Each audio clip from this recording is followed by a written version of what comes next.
وَإِذَا لَقُوا الَّذِينَ آمَنُوا قَالُوا آمَنَّا وَإِذَا خَلَوْا إِلَى شَيَاطِينِهِمْ قَالُوا إِنَّا مَعَكُمْ إِنَّمَا نَحْنُ مُسْتَهْزِئُونَ آمنت باللہ صدق اللہ العظیم وصدق رسولہ النبی المکین الرؤوف الرحیم ونحن على ذلك لمن الشاہدین والشاکرین والحمد للہ رب العالمین۔ بلند آواز سے ہدیہ درود پڑھے اللہم صلی علی سیدنا مولانا محمد بارک وسلم صلاۃ و سلام علیک یا رسول اللہ صلی اللہ تعالی علیہ وسلم۔ سب سے پہلے اس آیت کریمہ کے ترجمے آپ سماعت فرمائے۔ وَإِذَا لَقُوا الَّذِينَ آمَنُوا قَالُوا آمَنَّا وَإِذَا خَلَوْا إِلَى شَيَاطِينِهِمْ قَالُوا إِنَّا مَعَكُمْ إِنَّمَا نَحْنُ مُسْتَهْزِئُونَ۔ اور جب یہ ایمان والوں سے ملتے یہ منافقین جب ایمان والوں سے ملتے تو کہتے ہم ایمان لا چکے ہیں۔ جب ایمان والوں سے ملتے تو کہتے ہم ایمان لا چکے ہیں، اور جب اپنے شیطانوں کے پاس تنہائی میں جاتے تو کہتے ہم تمہارے ساتھ ہیں، ہم تو صرف ہنسی مذاق کرتے ہیں، کیا ان کے ساتھ صرف ہنسی مذاق کرتے ہیں، ہم تو تمہارے ساتھ ہیں۔ تو وَإِذَا لَقُوا الَّذِينَ یعنی جب وہ ایمان والوں سے ملتے تو کہتے ہیں ہم تمہارے ساتھ ہیں، ہم ایمان لا چکے ہیں۔ منافقی کا مسلمانوں کو بیوقوف کہنا اور کفار سے اظہار یکجہتی اپنی نجی محفلوں میں تھا، جب مسلمانوں سے وہ یہ کہتے تھے کہ ہم مخلص مومن ہیں۔ اسی طرح آج کل کے گمراہ لوگ مسلمانوں سے اپنے فاسد خیالات کو چھپاتے ہیں، مگر اللہ تعالیٰ ان کی کتابوں اور تحریروں سے ان کے راز فاش کر دیا ہے۔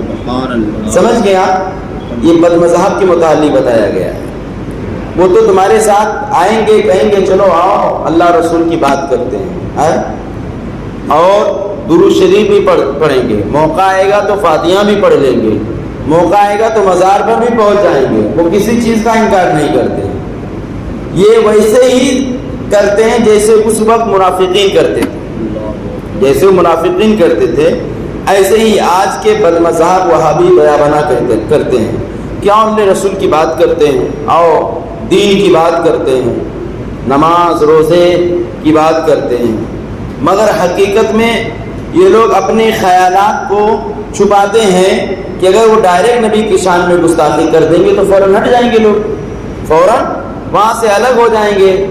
تو اپنے خیالات جو ہیں، جو فاسد خیالات ہیں، وہ چھپائے رہتے ہیں، مگر کب تک چھپاؤ گے؟ ان کے کتابوں اور تحریروں نے واضح کر دیا ہے۔ ان کے مولویوں کے ذریعے جو کفری الفاظ ان کے مولویوں نے کتابوں میں لکھا ہے، اور وہی کفری الفاظ جو مسلمان سنی صحیح عقیدہ وہ جب پڑھتا ہے، پڑھنے کے بعد کہتا ہے تمہارے مولانا نے تو اس طریقے سے لکھا ہے، اشرف علی تھانوی نے معاذ اللہ اس طریقے سے لکھا کہ اگر نماز میں حضور کا خیال آ جائے تو نماز نہیں ہوتی ہے، معاذ اللہ۔ اور حدیث یہ ہے کہ اگر خیال جس نماز میں حضور کا خیال نہ آئے وہ نماز نہیں ہوتی ہے، اور یہ کہتے ہیں اگر آ جائے تو نہیں ہوتی ہے، کہتے ہیں۔ اور یہاں تک کہ کہتے ہیں اس جگہ پر اگر کوئی جانور، چوپائے اور پاگل دیوانے کا اگر خیال آ جائے تو نماز ہو جائے گی، مگر معاذ اللہ حضور کا خیال آئے تو نہیں ہوتی ہے۔ کس کا عقیدہ ہے؟ ان کے مولویوں کا، کتابوں میں آج بھی چھپا ہوا ہے۔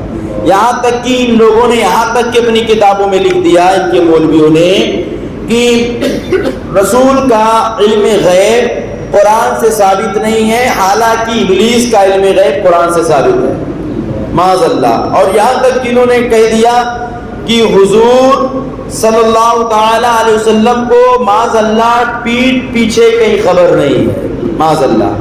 اس طریقے سے کفری الفاظ ان لوگوں نے اپنی کتابوں میں چھاپا، مگر کتنا بھی یہ لوگ اپنے خیالات فاسدہ چھپائیں گے، مگر ان کے جو گرو گھنٹال نے کتابوں میں واضح طور پر لکھ دیا ہے اس کو وہ چھپا نہیں پائیں گے۔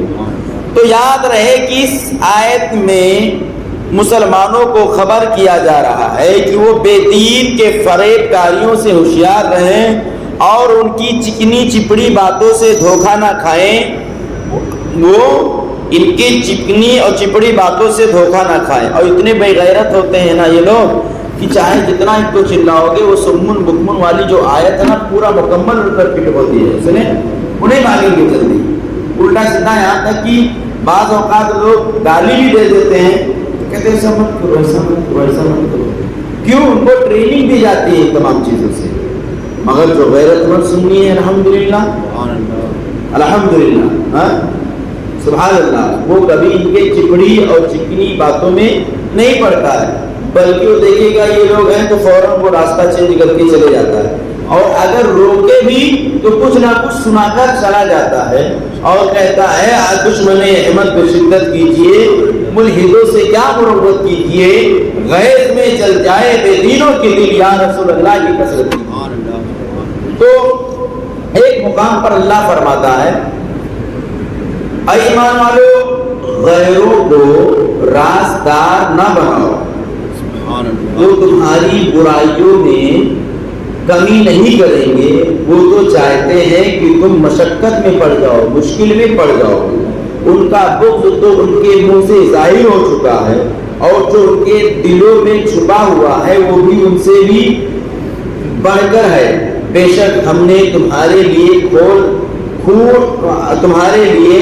کھول کر آیتیں بیان کر دی، اگر تم عقل رکھتے ہو تو خبردار یہ تم ہی ہو جو انہیں چاہتے ہو اور وہ تمہیں پسند نہیں کرتے، حالانکہ تم تمام کتابوں پر ایمان رکھتے ہو، اور جب وہ تم سے ملتے ہیں تو کہتے ہیں ہم ایمان لا چکے ہیں، اور جب تنہائی میں ہوتے تو غصے کے مارے تم پر انگلیاں چبھاتے، اے حبیب تم فرما دو، یہاں پر اللہ فرما رہا اے حبیب تم فرما دو اپنے غصوں میں مر جاؤ، بے شک اللہ تبارک و تعالیٰ دل کی بات کو خوب جانتا ہے۔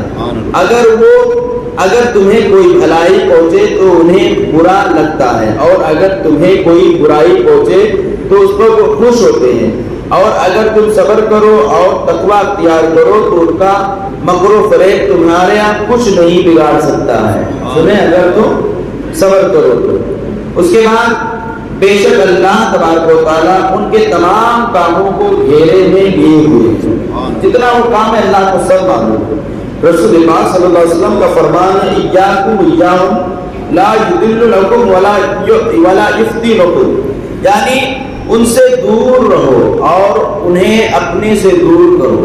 اللہ جل فرماتے ہیں ان سے دور رہو اور ان سے اپنوں کو دور رکھو، کہیں وہ تمہیں گمراہ نہ کر دے، کہیں وہ تمہیں فتنے میں نہ ڈال دے۔ تو جو آج جگہ جگہ پر تبلیغ کرتے رہتے ہیں، ہم لوگ پہنچ جاتے ہیں، سننے لگتے ہیں، یہ حدیث اسی لیے ہے کہ ان سے دور رہو اور ان سے دور رکھو۔ ابھی تو کچھ لوگ شرارت میں آ کر ہمارے سنی مساجد کے سامنے ادھر آگے گیٹ کے سامنے بھی تبلیغ کرتے ہیں۔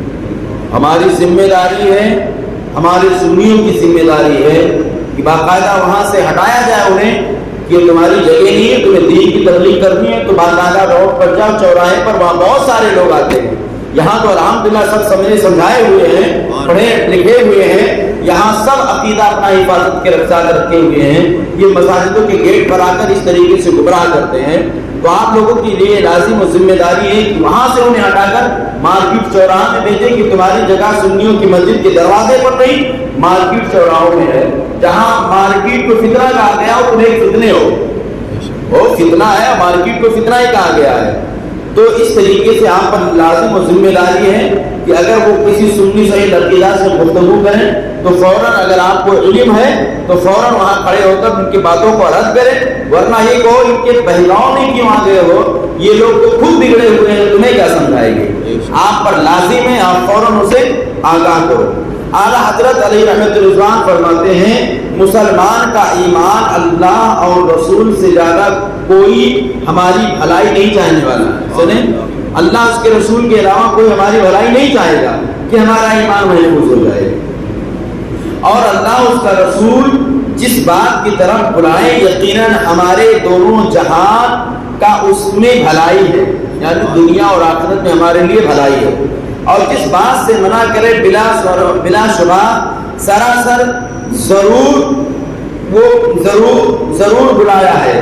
مسلمان صورت میں ظاہر ہو کر جو ان کے حکم کے خلاف کی طرف بلائیں، یقیناً جان لو کہ ڈاکو ہیں، ان کے تلووں پر ہرگز کان نہ لگائیں۔ رہزن جو جماعت سے باہر نکل کر کسی کو لے جانا چاہتا ہے تو ضرور چکنی چکنی باتیں کرے گا، اور جب یہ دھوکے میں آیا اور ساتھ ہو لیا تو گردن مار دے گا، مال لوٹے گا، شامت اس کی بکری کی اپنے یعنی چروانے والوں کا ارشاد نہ سنے گا، اور بھیڑ یا جو کچھ بھیڑ کے اون پہن کر آیا اس کے ساتھ بولیں گے۔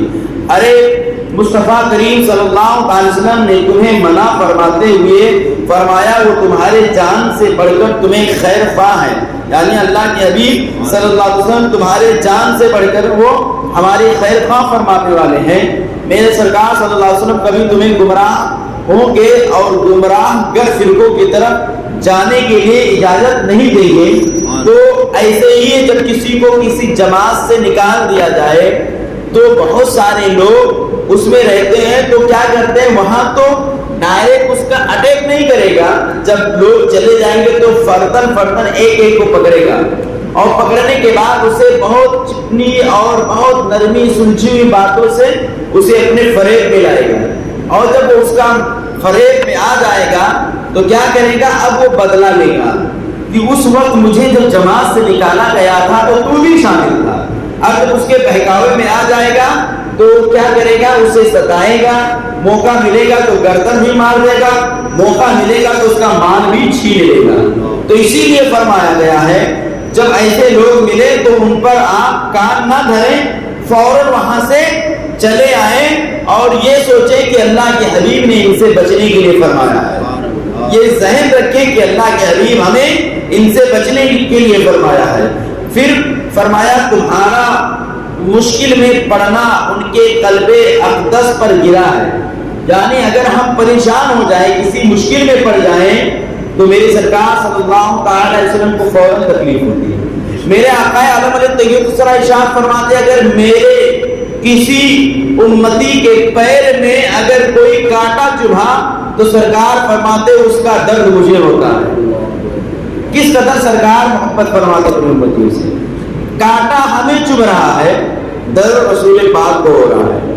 اگر ہم دین سے ہٹیں گے تو میرے سرکار کو تکلیف ہوگی کہ نہیں ہوگی، میرے حبیب کو تکلیف ہوگی۔ اور سرکار صلی اللہ علیہ وسلم ارشاد فرماتے ہیں کہ میرا امتی گمراہ ہو جائے، اللہ کے حبیب ارشاد فرماتے ہیں یہ سب سے زیادہ مجھے تکلیف پہنچتی ہے۔ اور اللہ کے حبیب علیہ السلام نے پوری زندگی ہمیشہ اپنی امت کے خیر خواہ کے لیے ہمیشہ لگے رہتے تھے، پوری رات عبادت کرتے تھے۔ اللہ کے حبیب بخشے بخشائے تھے، مالک جنت ہے، انہیں عبادت کی ضرورت کیا تھی؟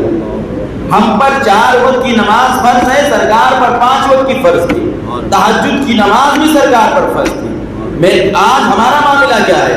پھر بھی سرکار بخشے بخشائے ہیں۔ جب عبادت کے لیے آپ مصلی بچھاتے تھے، حضرت بی بی حضرت ماں عائشہ صدیقہ رضی اللہ تعالیٰ عنہ ایک مرتبہ سرکار کی بارگاہ میں عرض کرتی ہے یا رسول اللہ صلی اللہ علیہ وسلم آپ تو بخشے بخشائے ہیں، آپ اس قدر اللہ کی عبادت کرتے ہیں، آپ کے آنکھوں سے آنسو جاری ہوتا، داڑھی مبارک بھی تر ہو جاتا ہے، کرتے مبارک بھی تر ہو جاتے ہیں، پیر میں ورم آ جاتا ہے، سوجن آ جاتی ہے۔ اللہ کے حبیب ارشاد فرماتے ہیں اے عائشہ کیا میں اللہ کا شکر گزار بندہ نہ بنوں؟ اللہ کا شکر گزار بندہ نہ بنوں؟ میں آپ سے پوچھ رہا ہوں ہم کس گھمنڈ میں ہیں؟ ہم کس گھمنڈ میں ہیں؟ ہمیں تو یہ بھی نہیں پتا کہ ہمارا سجدہ اللہ کی بارگاہ میں قبول ہو رہا ہے کہ نہیں ہو رہا ہے۔ ہمیں یہ بھی نہیں پتا ہم جو قرآن کی تلاوت کر رہے ہیں وہ قرآن کی تلاوت صحیح انداز میں کر پا رہے ہیں کہ نہیں کر پا رہے ہیں۔ ہمیں یہ بھی نہیں پتا ہے کہ ہم یہاں سے گھر پہنچیں گے کہ نہیں پہنچیں گے۔ ہمیں یہ بھی نہیں پتا ہے کہ ہمارا سانس باہر گیا اندر آئے گا کہ نہیں آئے گا۔ ہمیں یہ بھی نہیں پتا ہے کہ ہم جو کر رہے ہیں اچھا ہے یا خراب ہے، پھر بھی ہم نہ جانے کس گھمنڈ میں ہیں۔ ہم نمازوں سے دور ہیں، برائیوں کے قریب ہیں، اور یہاں تک کہ لوگوں کو ہمیشہ ستانے کے فراق میں لگے رہتے ہیں، اور لوگوں کو بے توجہ کے نظروں سے دیکھتے ہیں، ایک دوسرے کی عیب کو تلاش میں لگے رہتے ہیں۔ پتہ چل رہا ہے کہ اللہ کے حبیب علیہ السلام کی حدیث ہے، میرے آقا ارشاد فرماتے ہیں مسلمان وہ ہے جس کی زبان ہاتھ پیر سے دوسرا مسلمان سلامت رہے. بخاری کی حدیث ہے. یعنی زبان سے مطلب کیا کہ اسے برا نہ سمجھے، اس کے لیے برا نہ کہے، اور ہاتھ پیر سے مطلب یہ کہ اسے ستائے مت. طاقت ہے تو یہ نہیں کہ لاؤ اسے مار دیں، تمہیں کہیں تمہارا اگر پکڑ ہے کسی سے تو وہاں تک نہ پہنچ جائے جہاں تک وہ نہیں پہنچ سکتا ہے. تو سرکار صلی اللہ علیہ وسلم کا فرمان عالیشان ہے کہ مسلمان وہ ہے جو دوسرا مسلمان اس کے ہاتھ زبان پیر سے سلامت رہے. بتاؤ اس حدیث پر کس کا عمل ہے؟ آج بھائی بھائی کا ہاتھ مار رہے ہیں. آج والدین حقوق کو پہچان نہیں ہے. کوئی بچہ زیادہ کمانے لگتا ہے تو ہمارے والدین اس کی طرف زیادہ اپنا توجہ ڈال دیتے ہیں. اس کی پہچان نبی علیہ الصلوۃ والسلام نے دیا تھا. جب حضرت حلیمہ سعدیہ رضی اللہ تعالی عنہا حضرت نبی علیہ الصلوۃ والسلام کو لینے کے لیے جب پہنچتی ہے مکہ کی وادیوں میں، سرکار صلی اللہ تعالی علیہ وسلم پہ قربان جاؤ، بچپن کا زمانہ تھا، تمام لوگوں نے چھوڑ دیا کہ یتیم ہے. کسی نے نہیں لیا تھا کہ سر جب سنے کہ وہ ایک بچہ ہے جن کے والد کا سایہ سر سے اڑ گیا ہے. کیونکہ مکہ کی ایک وادی تھا جس وادی میں حضرت حلیمہ سعدیہ رضی اللہ تعالیٰ عنہ رہا کرتی تھی. سعد قبیلہ تھا. وہاں کی عورتیں بچوں کو لیتی تھی، رئیس بچوں کے، اور دودھ پلا کر پرورش کر کے کچھ رقم ملتا تھا اور وہ رقم سے اپنا گھر کا خرچہ چلاتی تھی. اسی دوران حلیمہ سعدیہ بھی کا معاملہ تھا کہ آپ بہت پریشان تھی تو آپ کی سہیلیوں نے کہا چلو تم بھی کسی بچوں کو لے آنا. آپ کی اٹھنی بہت کمزور تھی، واقعہ آپ لوگوں نے سن چکا ہے. المختصر تمام لوگ بڑے بڑے سیٹوں کے بچوں کو لے لیا. اب حلیمہ سعدیہ پہنچتی ہیں تو تمام لوگ نے کہا بچے تو سب ہم لے لیے، ایک یتیم بچہ ہے اسے جا کر لے لو، مگر ان کے باپ کا سایہ نہیں ہو سکتا ہے کچھ مل جائے. وہ کہتی یتیم ہے، وہ یتیم نہیں دوسری یتیم. سنیں وہ کہتی ہیں ہم سرکار صلی اللہ علیہ وسلم نے کسی کو پسند ہی نہیں فرمایا، کسی کو نہیں پسند فرمایا. چند ماہ کے ہیں سرکار صلی اللہ علیہ وسلم. حلیمہ سعدیہ رضی اللہ تعالی عنہ جیسے جاتی ہے دروازے پر دستک دیا، حضرت آمنہ رضی اللہ تعالی عنہ فوراً دروازہ کھولتی ہیں. بات چیت ہوئی، سلام کلام ہوئے. اس کے بعد حضرت حلیمہ نے آپ کے لگتے جگر کے متعلق جانا لینا چاہا تو پورے حالات بتایا کہ ان کی ولادت کے وقت یہ کرامتیں اور یہ ظہور ظاہر ہوئے تھے. یہ تمام چیزیں جب آپ نے بتائی تو آپ کے دل میں محبت پیدا ہو گئی. فوراً حضرت نبی علیہ السلام کے قریب پہنچتے ہیں. جسے قریب پہنچنا تھا چہرہ ڈھکا ہوا ہے، چہرے سے وہ چادر ہٹایا. ایک روایت میں جھولے میں تھے. جیسے حلیمہ سعدیہ کی نظر پڑی، پڑھنے کے بعد فوراً سبحان اللہ سرکار مسکرانے لگے. جیسے نظر پڑی حضرت حلیمہ کی نظر پڑی مسکرایا. اب 2 مہینہ 4 مہینہ 5 مہینے کے بچہ اگر مسکرا دے کتنا پتھر دل ہوگا، اس کا دل اس پر آ جائے گا. وہ تو سرکار نور اللہ نور ہے کہ نظر پڑ جائے تو ہٹے مت، نظر لگ جائے تو ہٹے مت. نبی علیہ السلام فوراً حضرت حلیمہ کی گود میں گئے. حضرت حلیمہ نے اپنے دایاں پشتان کو پیش کیا، سرکار نے اسے پی لیا. اور پھر بایاں پشتان کو پیش کیا، سرکار نے نہیں پیا. سرکار نے نہیں پیا. حضرت حلیمہ پریشان ہے. حضرت آمنہ رضی اللہ تعالی عنہ کو تو معلوم ہے. آپ نے کہا بہن تو دایاں پشتان کو پیتے ہیں، بایاں کیوں نہیں پیتے ہیں؟ تو آپ کی والد ماجدہ نے فرمایا بہن کیا تم اور کسی بچے کی پرورش کر رہے ہیں؟ کسی بچوں کی پرورش فرما رہے ہیں آپ کیا؟ بولے ہاں ایک بچہ ہے جو میرا، اب اس کا نام عبداللہ ہے. آپ نے فرمایا اسی لیے میرے لگتے جگر ان کا حق نہیں لے رہے. حقوق کا معاملہ سرکار سے سنو. بچپن میں ہے مگر حق کو پہچان رہے ہیں، اپنے حصے کا دودھ پی رہے ہیں اور اپنے بھائی کے حصے کا دودھ چھوڑ رہے ہیں. وہ نبی علیہ السلام نے فرمایا کہ اگر تم مشکل میں پڑ جاؤ گے تو سرکار فرماتے مجھے تکلیف ہوتی ہے. تو تمہارا مشکل میں پڑنا قلب اقدس پر گرا ہے اور اللہ وہ تم پر اس سے زیادہ مہربان ہے جیسے نہایت چہیتی ماں اکلوتے بیٹے پر بالمؤمنین رؤوف الرحیم کے متعلق فرمایا ارے ان کو ان کی سنو، ان کا دامن تھام لو، ان کے قدموں سے لپٹ جاؤ۔ وَإِذَا خَلَوْا إِلَىٰ شَيَاطِینِهِمْ، اور جو اپنے شیطانوں کے پاس تنہائی میں جاتے ہیں، یہاں شیطان سے کفار کے سردار مراد ہیں، اور جو دوسروں کو گمراہ کرنے میں مصروف رہتے ہیں۔ منافق جب ان سے ملتے ہیں تو کہتے ہیں ہم تمہارے ساتھ ہیں، اور مسلمان سے ملنا محض مذاق کے طور پر ملنا ہے۔ ہم ان سے اس لیے ملتے ہیں تاکہ ان کے راہ معلوم ہو اور ان میں فساد انگیزی کے موقع ملے۔ اس سے معلوم ہوا کہ جس طرح جنات میں شیاطین ہوتے ہیں اسی طرح انسانوں میں بھی شیاطین ہوتے ہیں۔ سنیں، اس لیے بہت سے لوگ جیسے خفیہ رانچ معلوم کرنے کے لیے کہتے CID برانچ جو ہوتے ہیں کیا کرتے چھوڑ دیتے ہیں، وہ تمہارے پاس رہیں گے پاگل کی طرح گھومیں گے، یا تو تمہارے طریقے پر وہ پورا روش پورا مسلمان لبادہ اوڑھیں گے، ہر طریقہ کریں گے تمہاری جانچ کے لیے۔ جب ان کو تمہارا سراغ اور کمیاں معلوم ہو جائیں گی، تمہارا وہ طور طریقہ انہیں معلوم ہو جائے گا، تو جا کر اپنے گرو بھنڈار سے کہیں گے ان کی یہ سازشیں رچائی جا رہی ہیں، ان کو شکست دینے کے لیے پھر وہ لوگ دوسرا مرحلہ تیار کر لیتے ہیں۔ ورنہ آپ دیکھا جائے جتنی بھی جنگ ہوئی ہیں وہ سب میں مسلمان ضرور اپنے مسلمان بھائی کا نقصان پہنچایا ہے۔ مسلمان ورنہ کافروں کے اندر اتنی طاقت نہیں کہ وہ ہم سے جنگ کے لیے آگاہ ہو جائے، ہم سے جنگ کرنے کے لیے آمادہ ہو جائے۔ معلوم ہے کہ مسلمان بک جاتا ہے، مگر سرکار صلی اللہ علیہ وسلم نے ذہن دیا ہے جب 313 تھے تو لرزتا تھا زمانہ، آج کروڑوں ہو کر مگر کرتے ہیں گناہ۔